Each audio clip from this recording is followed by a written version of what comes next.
toca eh, descubrir cómo debe ser nuestro carácter, cómo debe ser nuestra forma de ser, eh, siempre debemos ir, ya obviamente, a la palabra de Dios, al carácter de Dios, pero principalmente al carácter de Jesucristo, porque eh, no por nada, o sea, no es algo que se deba tomar a la ligera, que Dios se haya hecho hombre. El hecho que Dios se haya hecho hombre nos da un ejemplo. Jesús dice claramente: aprended de mí, que soy manso y humilde. También dice: amaos los unos a los otros como yo os he amado. O sea, Él se pone como ejemplo. Incluso Pablo dice, ¿cierto? Él dice claramente que había que, ¿cierto?, imitarlo a Él, porque Él era imitador de Cristo. Entonces, vemos de que nuestro reflejo, nuestro modelo a seguir siempre debe ser Jesús, porque Jesús todo lo que hizo en su vida terrenal lo hizo como hombre. No ocupó su divinidad en ninguna circunstancia, pese a que nunca dejó de ser Dios.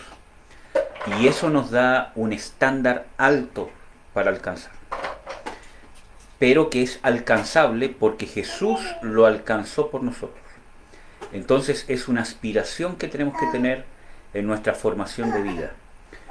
Un cristiano debe ser una persona que constantemente, ¿cierto?, que tiene un anhelo por querer ser transformado, que constantemente está viviendo pendiente de una transformación. Si no, vamos a estar solamente perdiendo el tiempo, ¿cierto? Entonces, el cristianismo es una transformación. Que mi comunión con Dios, mi relación con Dios me vaya transformando, vaya cambiando mi ser, ¿ya? Y yo hoy día quería hablar un poco sobre el carácter, ¿ya? Porque ayer, por ejemplo, mi esposa, ¿cierto?, ¿cómo se llama?, participó en un taller sobre el sueño de los niños, ¿cierto? Y dentro de ese taller había hubo, ¿cierto?, un comentario, ¿cierto?, que los niños que les cuesta dormir, ¿cierto?, tienen un carácter fuerte. Entonces dije: Señor, realmente, ¿qué es para ti una persona que tenga un carácter fuerte? Y realmente, incluso para la psicología, aunque la psicología no hace una definición en sí, como que hay un carácter fuerte y un carácter débil, pero dentro del concepto, ¿cierto?, uno puede entender de que cuando las personas hacen referencia a un carácter fuerte o a un carácter débil, ¿cierto?, muchas veces se entiende como una persona que es confrontacional, una persona que dice lo que piensa y que no le interesa lo que digan los demás y lo dice nomás, y eso no es un carácter fuerte ni aún para el mundo. Un carácter fuerte, ¿cierto?, desde el punto de vista, ¿cómo se llama?, psicológico, ¿cierto?, es una persona que tiene un concepto, ¿cierto?, que se llama resiliencia, ¿cierto?, o autocontrol, según la psicología. Entonces, por intentar encontrar alguna definición, ¿cierto?, el carácter fuerte es una persona que tiene la capacidad de autocontrolarse, una capacidad de resiliencia. La resiliencia es una característica de, ¿cómo se llama?, de los metales, ¿cierto?, de permanecer, ¿cierto?, con las mismas características pese a los cambios externos al que sean, ¿cómo se llama?, sometidos. Entonces, esa característica de mantenerse estable independientemente de las circunstancias que haya, ¿cierto?, es lo que se llama, o lo que se ha llamado, ¿cierto?, en estos últimos años quizás, o en este último siglo, ¿cierto?, como resiliencia. Y eso es para la psicología un carácter fuerte, y un carácter débil es una persona que es fácilmente manipulable, que no tiene nada que ver con ser dócil, ¿cierto?, en el sentido de ser amable, de ser cordial. Eso no significa tener un carácter débil, ¿ya?, ni hablar bajo, ni fuerte, ¿cierto?, todo lo demás, sino que está hablando de una persona que ante las circunstancias cambia constantemente de opinión. O sea, yo puedo ser confrontacional, enérgico, todo lo demás, pero mis convicciones son vulnerables según las circunstancias y la conveniencia propia. Y eso sería para la psicología quizás un carácter débil. En cambio, yo puedo ser una persona amable, muy cordial, ¿cierto? Muy dócil, pero que mis convicciones internas, independientemente que estén en perjuicio mío o no, se van a mantener intactas. ¿Ya? ¿Cuál es el tema? Que para la psicología, ¿cierto? Se han hecho experimentos, ¿cierto? Que algunos son cuestionables, ¿cierto? Por ¿cómo se llama? Los métodos que se han ¿cómo se llama? Usado, y se ha encontrado que las personas que tienen más autocontrol, que pueden ser definidas como las personas que tienen un carácter fuerte, son más susceptibles, ¿cierto? Realmente a ser a, a obedecer, ¿cierto? En circunstancias extremas, obedecer alguna orden por no querer fallar. Por ejemplo, se hizo un experimento, ¿cierto? Bueno, varios experimentos han intentado hacer esto mismo, que era realmente una persona que era un científico, que estaba, ¿cierto?, vestido con un traje blanco, todo lo demás como si fuese una autoridad, un médico, algo así. Y traían ciertas personas, ¿cierto? Y les hacían creer que al apretar ciertos botones iban a ir aumentando una cantidad de electroshock, ¿cierto?, sobre otra persona que estaba en un cuarto, ¿cierto? Entonces cada vez que iban, ¿cierto?, presionando un botón, dada la orden de esta otra persona, ¿cierto?, la otra persona que estaba encerrada en el cuarto empezaba a gritar como si, ¿cierto?, se estuviese electrocutando. ¿Cómo se llama? Obviamente que no se estaba, que realmente no le estaba, ¿cómo se llama?, pasando nada, ¿cierto? Pero todas las personas que supuestamente tenían un carácter más fuerte o mayor autocontrol, ¿cierto?, fueron las que dieron mayores dosis de electricidad, ¿cierto?, supuestamente a esta persona que estaba encerrada en el cuarto para poder cumplir esta orden ante una autoridad. Entonces, esa capacidad de autocontrol, ese carácter fuerte, los hizo no titubear, ¿cierto?, ante una orden, independientemente que estaban viendo que estaban infringiendo dolor sobre otra persona, supuestamente en nombre de la ciencia. Entonces, vemos de que los conceptos psicológicos, los conceptos mundanos muchas veces, o sea, nunca se van a emparejar o van a tener relación con la sabiduría que viene de lo alto. Y eso es bíblico. Hay una sabiduría divina y hay una sabiduría que es terrenal, diabólica, ¿cierto? Y pese a que muchas cosas ayudan, ¿cierto?, en las partes prácticas, pero el meollo del asunto, ¿cierto?, nunca se va a alinear con los propósitos de Dios. Entonces, ¿qué es para Dios? ¿Qué es para Dios una persona de carácter? ¿Cierto? Hay varios conceptos que han ido cambiando, ¿cierto?, a lo largo de la historia, especialmente de la psicología, entre carácter, personalidad, etcétera, etcétera. Pero para no entrar, ¿cierto?, en ese tema tanto, vamos a ver qué es carácter, ¿ya? Por ejemplo, la personalidad es algo personal, algo que me identifica, ¿cierto? Algo que viene innato en mí, ¿cierto?, y que va a influenciar sobre mi carácter. Pero el carácter se forma. El carácter es algo que se va formando de acuerdo a las circunstancias que yo voy viviendo, ¿cierto? Voy teniendo ciertas características, o las circunstancias que vivo, cómo vivo, o con quién y cómo me relaciono, me va a ir caracterizando, va a ir formando un carácter, ¿ya? Entonces, ¿qué es para Dios un carácter? ¿Qué es para Dios el carácter? Entonces, pese a que no sale esa palabra explícita en las Escrituras quizás, aunque uno podría encontrar quizás ciertas palabras que cumplen una definición muy parecida, pero nuestro mayor ejemplo es Jesús. ¿Cómo fue el carácter de Jesús? ¿Fue un hombre confrontacional? ¿Fue un hombre manipulable? ¿Fue un hombre que no temió, ¿cierto?, hacerle mal a otros por hacer algo, por cumplir una orden. ¿Cómo fue su sometimiento al Padre? ¿Fue un sometimiento a ciegas? ¿Fue un sometimiento como un robot? ¿Fue una persona fría? ¿Fue una persona que aparentemente no tenía, ¿cómo se llama?, emociones? Entonces, esas son las cosas que caracterizaron cómo, cómo fueron las características de las reacciones del Señor Jesucristo ante las diferentes circunstancias que le tocó vivir, principalmente cumplir la misión que el Padre le había encomendado.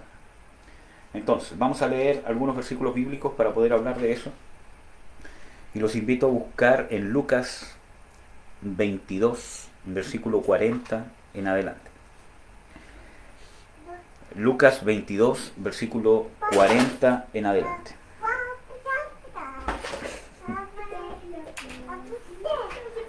Dice lo siguiente: y como llegó a aquel lugar, les dijo: orad que no entréis en tentación. Y él se apartó de ellos como de un tiro de piedra, y puesto de rodillas oró, diciendo: Padre, si quieres pasa este vaso de mí, pero no se haga mi voluntad sino la tuya. Y le apareció un ángel del cielo confortándole, o fortaleciéndole, creo que dice en su versión. Y estando en agonía, oraba más intensamente, y fue su sudor como grandes gotas de sangre que caían hasta la tierra. Y como se levantó de la oración y vino a sus discípulos, los halló durmiendo de tristeza. Y les dijo: ¿por qué dormís? Levantaos y orad que no entréis en tentación. Vamos a leer un pasaje paralelo de otro evangelio en Marcos 14.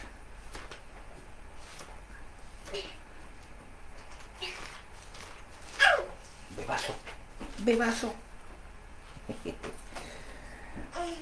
Marcos 14. Marcos 14, versículo 33 en adelante, dice: y toma consigo a Pedro y a Jacobo y a Juan, y comenzó a atemorizarse, dice aquí, y a angustiarse. Y les dice: está muy triste mi alma hasta la muerte. Esperad aquí y velad.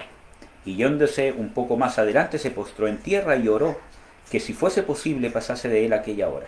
Y decía: Abba Padre, todas las cosas son a ti posibles. Traspasa de mí este vaso, pero no se haga lo que yo quiero, sino lo que tú quieres. Vamos a leer el otro paralelo de Mateo 26.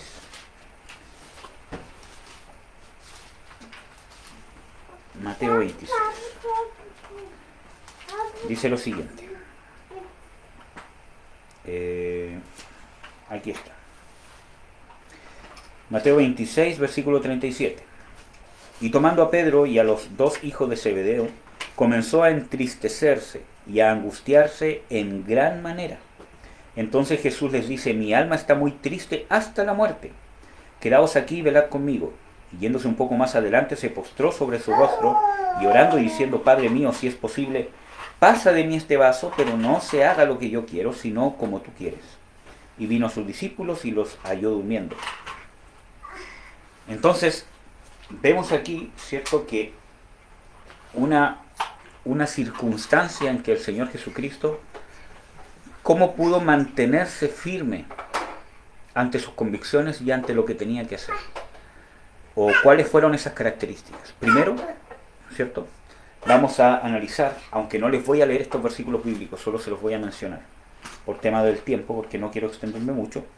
Pero, por ejemplo, la Biblia dice claramente que Jesús se enojó.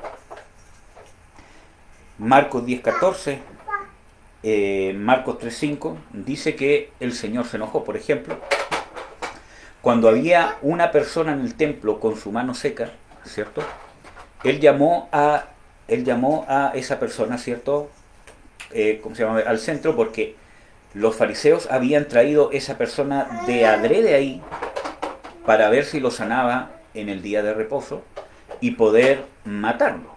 Ese era, ¿cierto?, su fin. Entonces, ¿él qué hizo? Llamó a esa persona al centro y les preguntó: vosotros, o sea, ¿está bien dar la vida o quitarla o salvar la vida en el día de reposo? Y más encima dice, ustedes no sueltan a su asno, o cierto, y lo llevan para que tome agua en el día de reposo. ¿Cuánto más sanar y salvar la vida de este hombre que tenía la mano seca? Entonces ahí dice de que él se enojó y se entristeció por la incredulidad de ellos. Y la incredulidad era manifestada a través de la hipocresía y de la religiosidad. Entonces Jesús se enojó. Hay ciertos versículos bíblicos que hablan claramente, por ejemplo, cuando él volcó las mesas del templo, ¿cierto? Dio vuelta a las mesas de los cambistas, todo lo demás, y dijo, salid de aquí porque vosotros habéis hecho la casa de mi padre una cueva de ladrones, etcétera, etcétera, y esta es una casa de oración. Entonces, Jesús también lloró. Lucas 19, 41 al 42 dice que lloró sobre la ciudad de Jerusalén por el juicio que va a venir sobre ella y por no haber entendido el tiempo de su visitación, que Dios había visitado Jerusalén y que Jerusalén había rechazado y iba a dar muerte al Mesías. ¿Mm? Juan 11, 34 al 35, y el versículo 35 es el más corto de la Biblia, ¿cierto? Que dice claramente Jesús lloró, ¿cierto? Que lloró en el momento que fue a ver a Marta y, ¿cierto? ¿Cómo se llama? A María, las hermanas de Lázaro, cuando Lázaro ya había muerto. Jesús lloró. Tuvo compasión. Mateo 9:36 y en Mateo 14:14 habla de que Jesús tuvo compasión, que se compadeció de la multitud, porque estaban como ovejas sin pastor, ¿cierto? Tuvo, ¿cómo se llama? Tuvo también, ¿cómo se llama? Misericordia. Hubo, ¿cierto? Un leproso que fue para allá y le dijo, Señor, si quieres, puedes, ¿cómo se llama? Sanarme. Y él dijo, y ahí dice de que él tuvo misericordia y él dijo, sí, quiero, sé sano. ¿Qué más? Él tuvo amor, ¿cierto? Hay cierto un versículo bíblico que habla de que vino un rico, ¿cierto? Y dijo, Señor, ¿qué me falta para ganar, ¿cierto?, la vida eterna? Y él dice, Señor, o sea, él dice, los mandamientos sabes, ¿cierto? Cúmplelos. No matarás, honra a Dios, etcétera, etcétera. Y él dice, todo esto he cumplido desde mi juventud. Y ahí dice que Jesús le amó y le dijo, una cosa te falta. Deja todo lo que tienes, vende todas tus posesiones, dalo, ¿cierto?, a los pobres, ven y sígueme. Entonces, también dice de que Jesús amaba a Lázaro y a sus hermanas, porque había una amistad especial. Entonces vemos de que la expresión de sus sentimientos no es debilidad, ¿cierto? En el versículo bíblico, o los versículos bíblicos que, ¿cierto?, acabamos de ver, donde él está en el huerto de Getsemaní, ¿cierto?, él pide ayuda. Toma a sus 3 discípulos más cercanos, ¿cierto?, y los lleva y le dice, velad conmigo, orad. Y él confiesa cómo estaba su corazón, porque mi alma está angustiada hasta la muerte. Entonces, ser fuerte no es ocultar tus sentimientos y no pedir ayuda, es que yo me las puedo solo con Dios. ¿Quién más hubiese podido decir esa frase que Jesús? Déjenme solo, no me ayuden, porque yo soy el Mesías, soy el Hijo de Dios, tengo una relación perfecta con mi Padre y yo me la puedo solo con Dios y que nadie me ministre. Como pasa, ¿cierto? Y eso es arrogancia, es soberbia, ¿ya? Querer dármelas de que yo puedo solo. Entonces, Jesús no lo hizo. Habló con sus íntimos, ¿cierto? Velad conmigo, orad, ¿cierto? Y recurrió a Dios, pero pidió ayuda. Confesó lo que estaba pasando, ¿cierto? Y entonces vemos de que él sintió tristeza, sintió angustia hasta la muerte, sintió enojo, amor, lo que muchas veces nosotros juzgamos como un carácter débil. O muchas veces, quizás, algunos de nosotros, incluso podríamos haber juzgado al Señor Jesucristo si Él estuviese en estos tiempos como un religioso.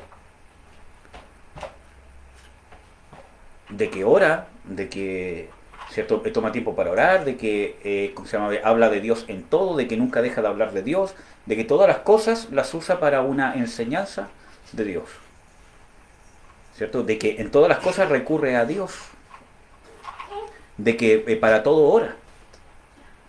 ¿Cómo pasar toda la noche orando? ¿Cómo, cierto, tomar un tiempo para orar? ¿Cómo estar toda la vida leyendo las Escrituras? ¿Cómo ir puntualmente y todas las veces al templo a orar y a participar del culto de Dios? Es un religioso, según nuestros conceptos muchas veces. Y realmente, ¿qué es ser religioso? Ser religioso significa ponerse en lugar de juez ante la debilidad del hermano, ¿cierto? Ante las falencias del hermano o ante las cosas diferentes que tiene el hermano, ¿cierto? Entonces, Jesús es el ejemplo. Entonces yo decía, Señor, ¿qué es un carácter fuerte? Porque yo quiero que mi hijo tenga un carácter fuerte. Pero no un carácter fuerte según el concepto psicológico. Yo quiero que mi hijo tenga un carácter fuerte como el de Jesús. Y es más, yo quiero aspirar a lograr algún día tener ese carácter. Y ese es uno de los propósitos principales de mi vida. Entonces, ese carácter fuerte es una persona que no teme a amar como Dios ama, que no teme a ejercer justicia divina, no humana. Es una persona que no teme, ¿cierto?, a quedar mal, que no teme, ¿cierto?, o es una persona despojada de su orgullo por hacer la voluntad de Dios. Ese es un carácter fuerte. Jesús fue fuerte, pero para ser fuertes debemos reconocer que somos débiles. La Biblia dice, diga el débil, fuerte soy. Pablo dice claramente de que Dios le dijo a él, ¿cierto?, que su poder se perfecciona en la debilidad. Entonces, no tiene nada que ver con los conceptos mundanos.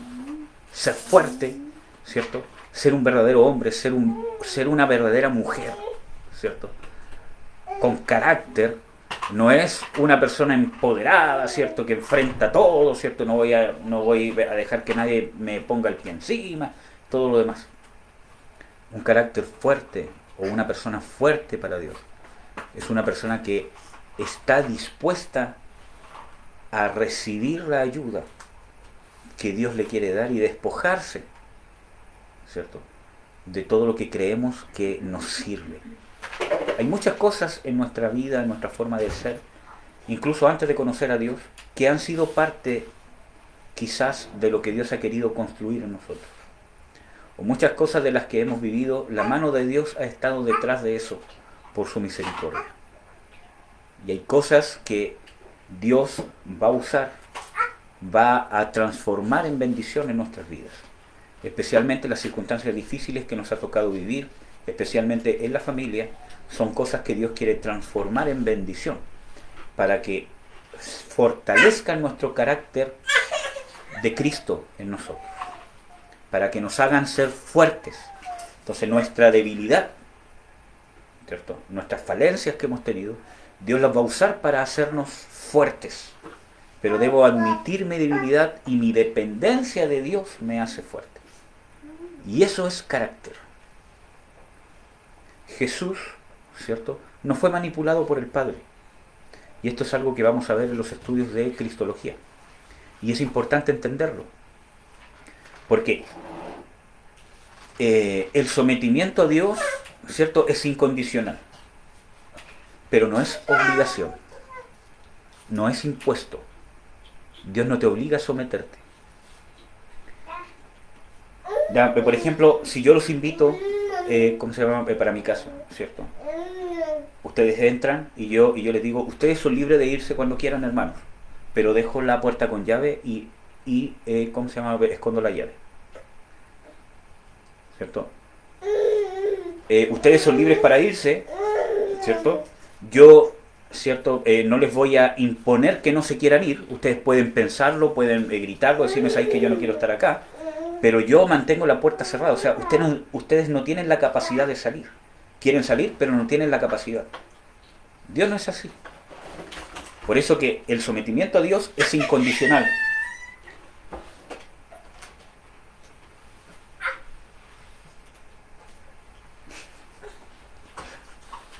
Entonces, el sometimiento a Dios es incondicional, pero no es obligatorio, no es impuesto. Obviamente que para participar de todas las bendiciones de Dios, para participar del reino, para participar de todo lo que Dios quiere entregar, es condicional a la obediencia. O sea, sin obediencia, sin crecer en Dios, yo no voy a participar del reino de Dios. No. Eso es condicional. Las promesas de Dios son condicionales a la obediencia. Pero Dios no me obliga a obedecer. Pero si yo no obedezco, no voy a tener lo que trae la obediencia, que es la bendición de Dios. Pero Dios no me obliga a obedecer, eres libre. Es como que Dios nos invita para su casa, pero la puerta está abierta para entrar y para salir. Lo mismo hizo el Padre con Jesucristo. ¿Por qué? Porque uno de los mandamientos que el mismo Señor Jesucristo, ¿cierto?, dice, es que Dios, el Padre, le había encomendado que dé su vida de sí mismo. Y esa frase tiene una profundidad teológica muy grande. El mismo Señor dice de que el mandamiento que el Padre le había dado era que Él diera su vida de sí mismo. Por lo tanto, no fue obligado por las circunstancias a morir en la cruz. Por eso que la oración del huerto de Getsemaní que vimos recién no es realmente una petición de auxilio, Señor, sácame de aquí, y el Padre cayó, ¿cierto? Y dijo, no, hijo, tienes que seguir nomás, y ya estáis metido en esto, y dale como puedas, yo voy a enviar, ¿cierto?, un ángel, ¿cierto?, para que te dé fuerza, pero yo no te puedo sacar. No fue así, porque si no, no se cumpliría el mandamiento del mismo Padre. Realmente, el Señor Jesucristo tenía la puerta abierta para salir del sacrificio.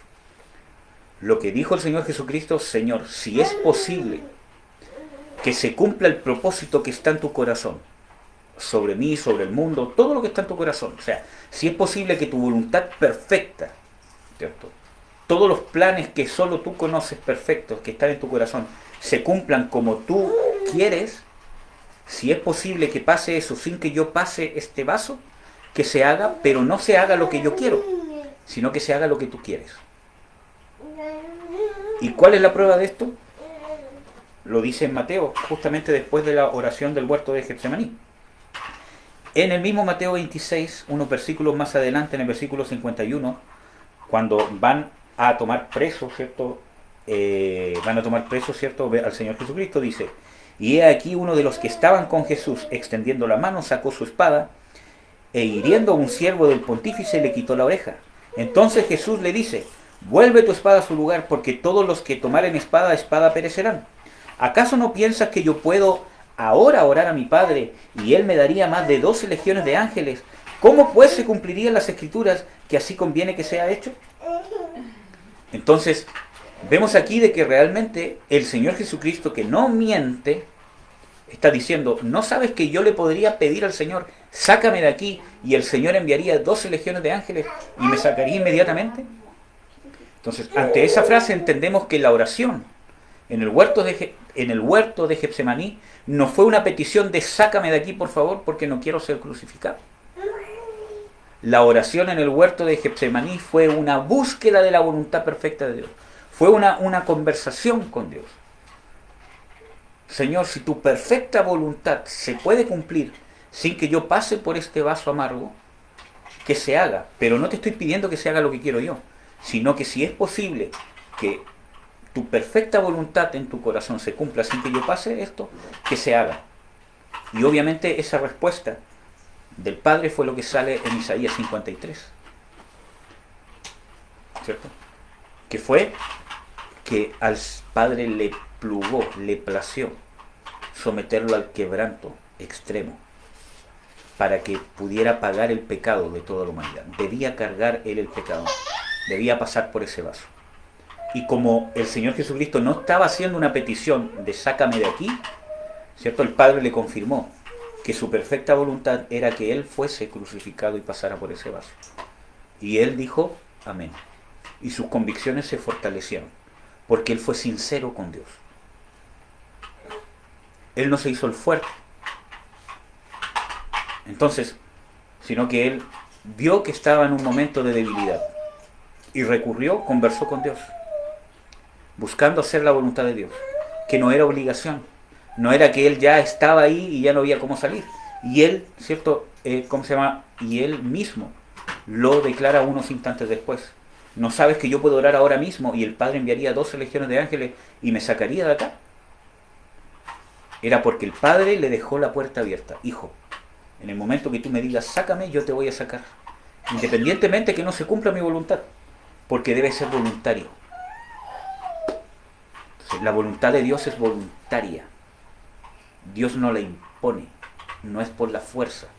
Va a llegar un momento que Jesús va a establecer su reino con vara de hierro. Pero ese no es el tiempo. Ese tiempo va a ser cuando Él establezca su reino, y en el reinado que es conocido como los 1000 años, ¿cierto?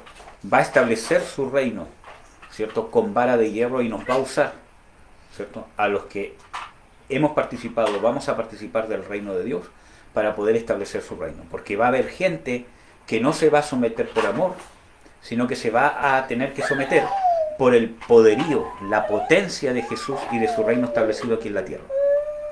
Pero ese no es el tiempo de ahora. El tiempo de ahora es tiempo de gracia. La voluntad de Dios se hace en nuestros corazones por amor, voluntariamente.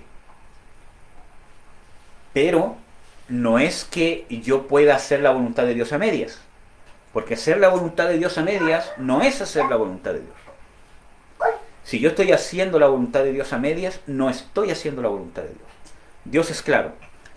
Y por ejemplo, en textos bíblicos como por ejemplo en Deuteronomio, dice, yo te he mostrado el camino de la maldición y de la bendición.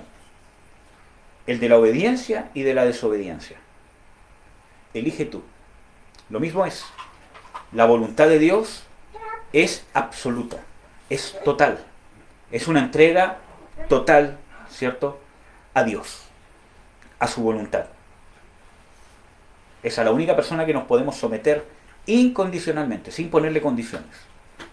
Y Dios requiere y demanda eso, pero no te obliga a hacerla. Si quieres hacer mi voluntad, estas son las condiciones para hacer mi voluntad. Si quieres vivir en mi reino, estas son las condiciones para vivir en mi reino. Pero la puerta está abierta. Puedes vivir en mi reino, pero estas son las condiciones, o puedes decidir no hacerlo. Por eso que Jesús dice que es mejor ser frío o caliente que ser tibio. Porque tienes la opción, ¿cierto?, de seguir la voluntad de Dios a cabalidad o no seguirla.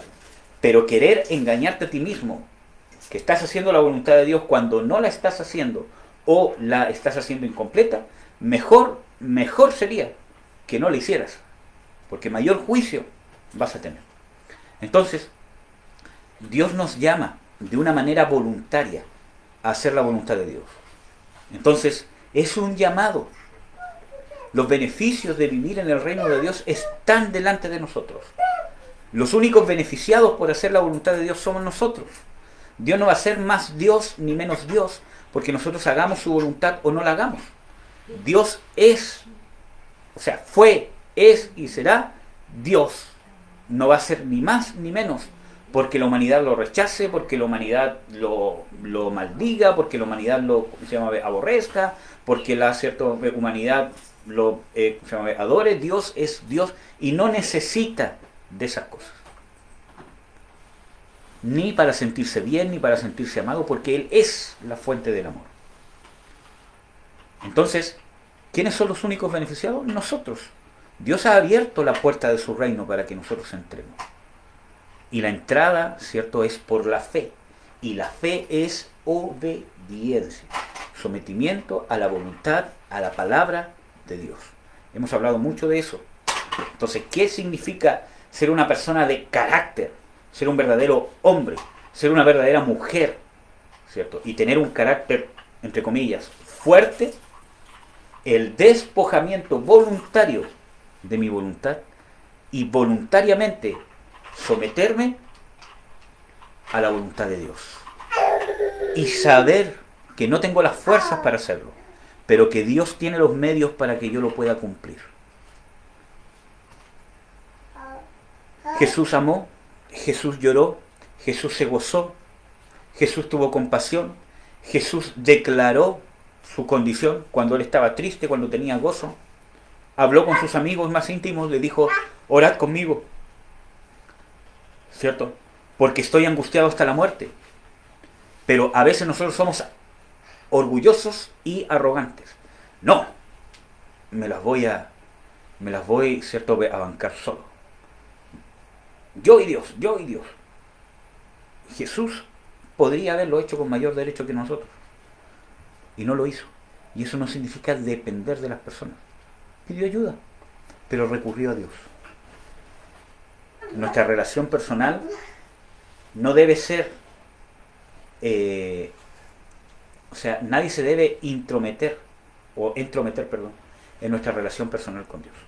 Yo no puedo pedirle ayuda, yo no puedo pedirle ayuda a otras personas si mi relación personal no está profunda con Dios, ¿ya? Sino que una persona que realmente me va a entregar ayuda de Dios me va a llevar a que mi relación crezca con Dios. Amén, hermanos. Vamos a orar para que nosotros seamos personas de carácter, hombres y mujeres de carácter, que no temen a admitir que necesitan de Dios, que no temen a buscar ayuda en los siervos de Dios, que no temen a expresar sus sentimientos y sus emociones, que no juzgan a los demás o que no se sienten religiosos por orar, por hablar de Dios sobre todas las cosas, hermano.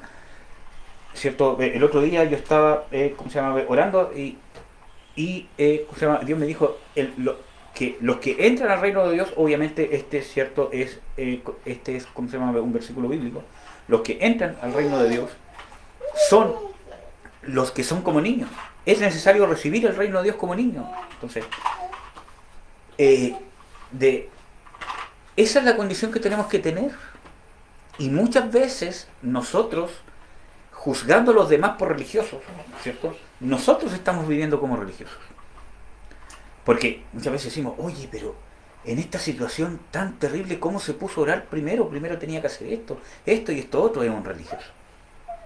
Hermano, si tú no recurres a Dios como primera fuente de ayuda, incluso para quizás tener paz interior, para tomar, ¿cierto?, decisiones sabias, ¿cierto? Entonces, ¿cómo te dices cristiano?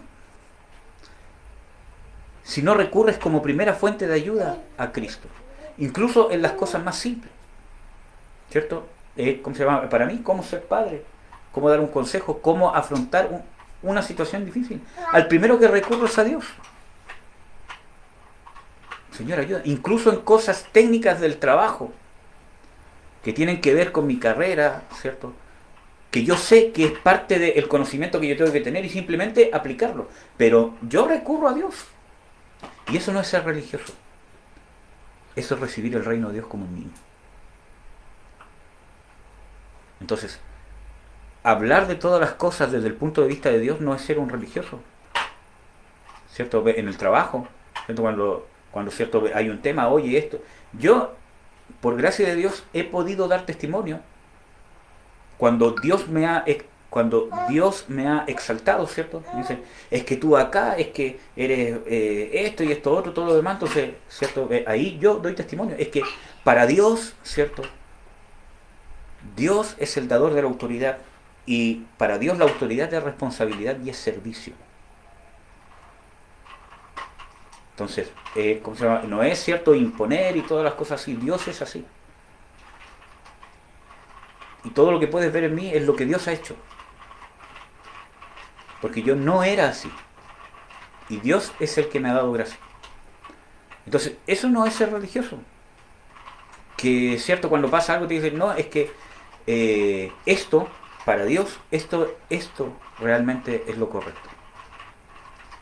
Entonces, hermanos, vamos a orar para que Dios nos dé carácter. Para que Dios nos forme el carácter. Ser hombres y mujeres de carácter que imitan a Jesús. Débiles, que admitamos nuestra debilidad para que podamos llegar a ser fuertes. Porque eso es un carácter fuerte para Jesús, para Dios. Admitir nuestra debilidad y entregarnos a la dependencia de Dios y de las herramientas que Dios nos ha dejado para fortalecernos. La oración, la palabra, la iglesia, la comunión con los hermanos, a través del Espíritu Santo. Amén, amados. Oremos. Padre, en el nombre de Jesús te bendigo, te doy las gracias por tu misericordia, por tu amor, por tu gracia, Señor. Yo te pido que nos hagas hombres y mujeres de carácter fuerte, pero según tu palabra, según el carácter de Jesús. Moldea nuestro carácter para ser fuertes como Jesucristo, personas comprometidas a hacer tu voluntad, personas comprometidas que voluntariamente entendamos la magnitud del amor que tienes hacia nosotros y que voluntariamente nos entreguemos a luchar por cumplir y hacer tu voluntad y vivir según tu palabra a cabalidad, según todo lo que está escrito de ella, incluso trabajando en nuestros pensamientos, en la manera de pensar, en la manera de ser, en la manera de procesar, en la manera de razonar, que tu palabra, Señor, y tu reino tenga realmente una influencia íntegra sobre nosotros, no solamente externa, en cómo hablar, cómo orar o qué pensar. No solamente usarte como un amuleto o como un salvavidas, sino realmente que seas la fuente de nuestra vida, el alimento, el sustento que necesitamos para vivir, para respirar, para hacer todas las cosas.